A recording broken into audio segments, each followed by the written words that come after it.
दोस्तों, स्वागत है आपका किस्से कहानियों इस रोचक दुनिया में। यहाँ पर आपको इससे मिलने वाले ज्ञान से रूबरू करवाया जाता है। हमारी आज की कहानी है मृत्यु नजदीक है। दोस्तों, आज की यह कहानी आपकी बुरी आदतों को छोड़ने में आपकी बहुत मदद करेगी।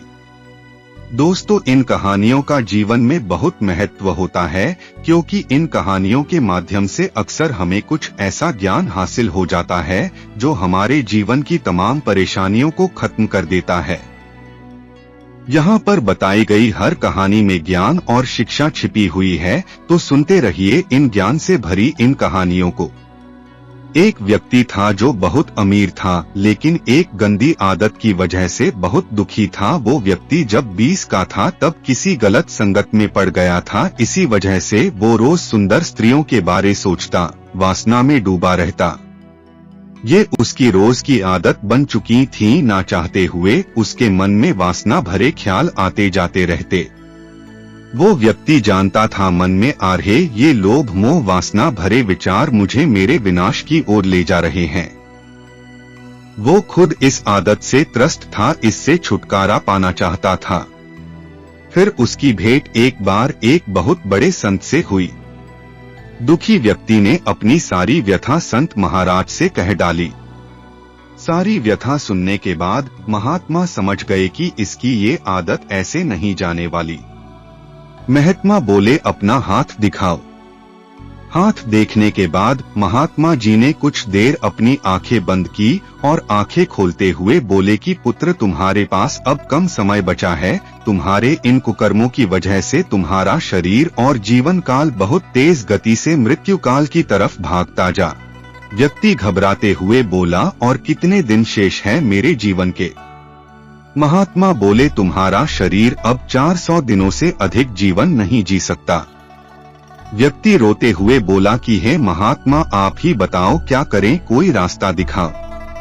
महात्मा कुछ देर मौन रहने के बाद बोले, एक रास्ता है जिसका ईमानदारी से पालन करके तुम अपनी उम्र सीमा और बढ़ा सकते हो, लेकिन इसका तात्पर्य ये मत समझना कि तुम अमर हो जाओगे। एक दिन तो नश्वर शरीर को खत्म होना ही है। तुम्हारी ही तरह मुझे जीवन में ऐसे कई लोग मिले हैं जो अपनी बुरी संगत की वजह से बुरी आदतों से घिरकर मृत्यु के नजदीक आ खड़े हुए थे। तब उन्होंने ने भी मेरे द्वारा बताए गए मार्ग पर जब ईमानदारी और सच्ची निष्ठा से चलना और जीना शुरू किया, तो उन लोगों ने अपनी आने वाली अकाल मृत्यु पर विजय पा ली थी। अब तुम्हारी बारी है। व्यक्ति बड़ी लालसा एवं उत्सुकता से पूछता है, हे महात्मा, बस आप रास्ता बता दीजिए, मैं पूरी निष्ठा और ईमानदारी से पालन करूंगा। महात्मा बोले, वो रास्ता है धर्म का और नेकी का। जो भी इंसान पूरी निष्ठा और आस्था से निस्वार्थ होकर इस रास्ते पर चला है, उसका सदैव कल्याण ही हुआ है, उसके जीवन में शुभ और मंगल ही हुआ है। तुम रोज सुबह शाम भगवान शिव की आराधना करो और महामृत्युंजय मंत्र का जप करो। जितना हो सके दान करो, भूखे को भोजन करवाओ, तुम्हारा कल्याण होगा। जीवन पर आया हर संकट कट जाएगा। अब व्यक्ति को बस अपना जीवन बचाना था। उसने रोज वो करना शुरू कर दिया जो भी महात्मा ने बताया। दान, पुण्य, पूजा पाठ, सच्चे मन से ईश्वर का सुमिरन, लोगों की निस्वार्थ सेवा सब करने लगा। जब से वो व्यक्ति महात्मा जी से मिला तब से अब तक एक बार भी उसके मन में वासना भरे कोई बुरे विचार आए ही नहीं। धर्म और नेकी के रास्ते पर चलते हुए वो व्यक्ति जीवन में इतना व्यस्त हो गया कि उसके जीवन में इतना अद्भुत परिवर्तन आने लगा कि सब कुछ पहले जैसा हो गया।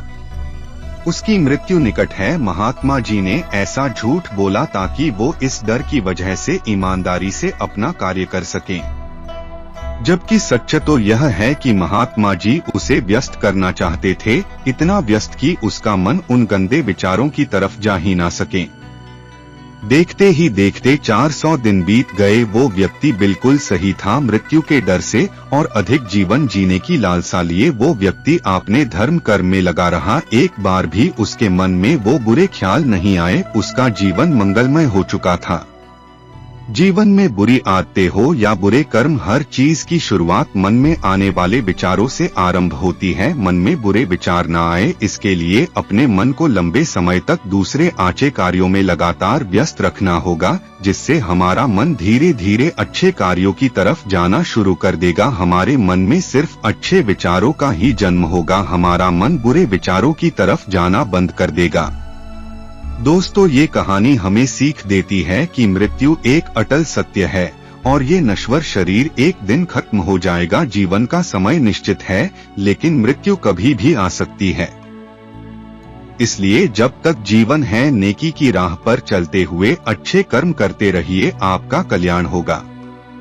हमारा मन जब बुरे और नकारात्मक विचारों से भरने लगे तो इसका एक ही उपचार है, वो है सकारात्मक मन। मन में लगातार सकारात्मक विचार तब तक पनपते रहेंगे जब तक हम निस्वार्थ होकर अच्छे कर्म करते रहेंगे। अच्छे कर्मों में वो अरबों छोटे बड़े कर्म आते हैं जिन्हें करके हमारा मन संतुष्टि को अनुभव करता है, जिससे सकारात्मक ऊर्जा का अनुभव होता है।